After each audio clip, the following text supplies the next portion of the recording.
and all the different religions and leaders are out to meet him and pay him homage.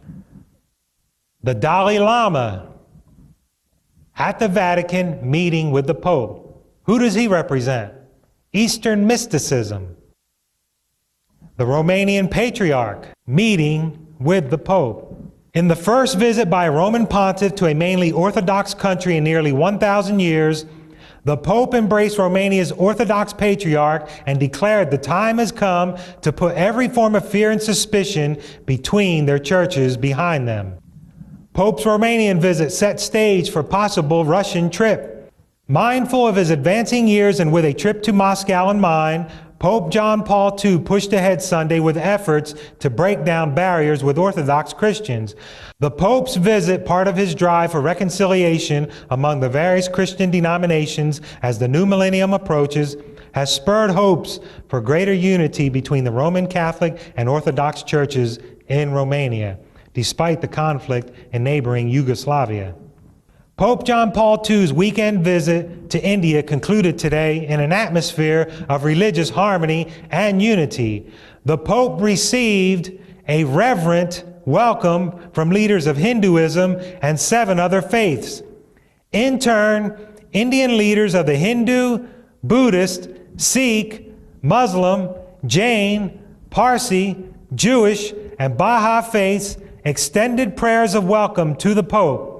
India, with a population of 1 billion or more, is more than 80% Hindu.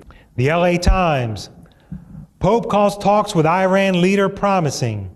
Khatami, a Shiite Muslim, told the Roman Catholic pontiff that he hopes the 2 monotheistic faiths could join to inspire a more equitable world order.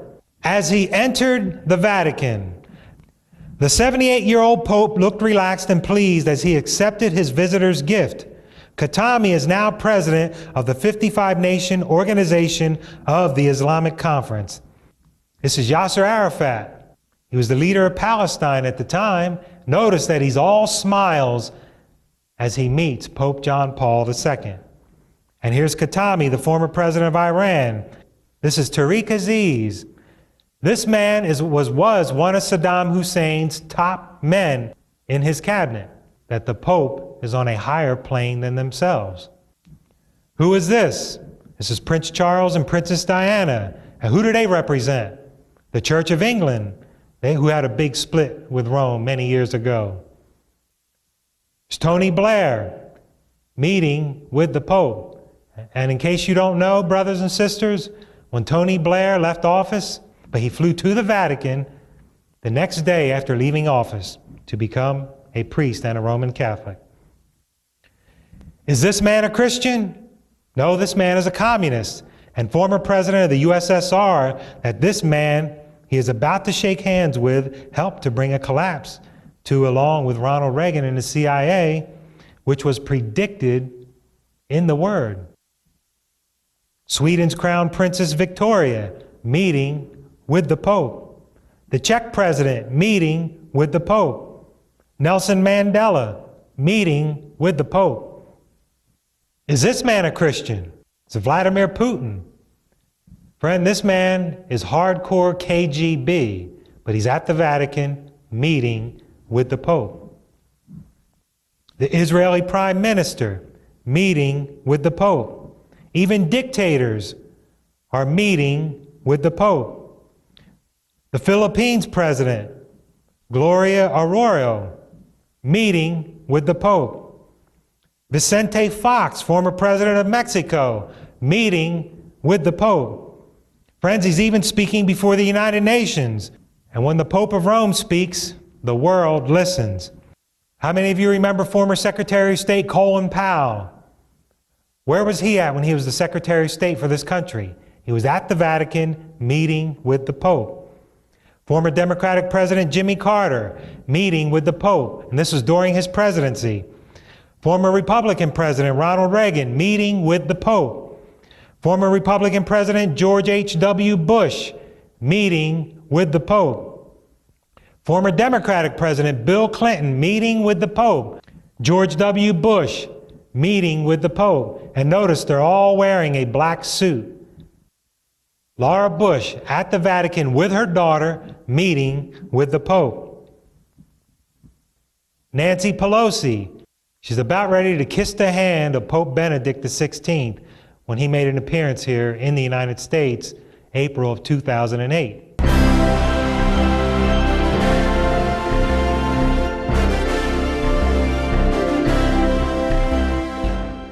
Rome's reaction to the Constitution of the United States, of course, was not favorable because the whole papal system was built on the union of church and state. As our president talks about how we want to bring democracy to all these countries of the world. Well, why doesn't he want to bring a republic to these countries? We were a republic. We were never a democracy. The Jesuits had really assumed universal political power by 1750. There's that book, Justin Fulton, that great author, right? Washington on the Lap of Rome. It was written about 1888. Washington on the Lap of Rome, written by this great preacher, Justin Fulton. And it shows how he calls it Rome on the Potomac, completely controlled by the Archbishop of Baltimore. There was a secret wire between Baltimore and the White House telling the president what to do, at least since the days of Grover Cleveland. Historian Thomas Hobbes says, if a man consider the origin of the great ecclesiastical dominion, he will easily perceive that the papacy is none other than the ghost of the deceased Roman Empire sitting crowned upon the grave thereof. Pope Leo said, we hold upon this earth the place of God Almighty. Some have come to the conclusion that Rome has changed, that she has repented of her bloody megalomaniac past. But these evidences revealed in the very current acts and views of this system should send a clear signal to the world that Rome never changes.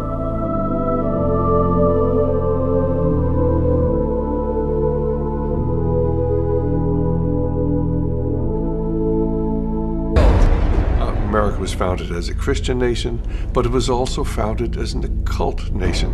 And there have always been two parallel forces here in America. One the Christian, one the occult, dating back into the 1600s. And until you understand that, you can't understand anything going on in the world today.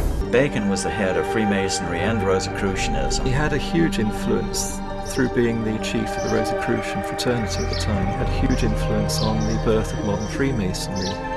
So the Pope, because he believes he's God on earth, he always dresses in white.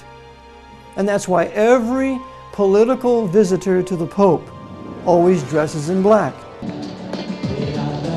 The Orthodox, the Muslims, the Eastern religions, sun worship, Zoroastrianism, all of them bow down to him. Friends, whenever they enforce their sun worship day, Sunday worship, whenever the law is enforced in your country, do not accept it. The mark of the beast in their forehead, symbolic in Revelation, your forehead means your decision. And also when Revelation says their right hand means your action will follow your decision once you accept their sun worship day, when it's an enforced Sunday worship.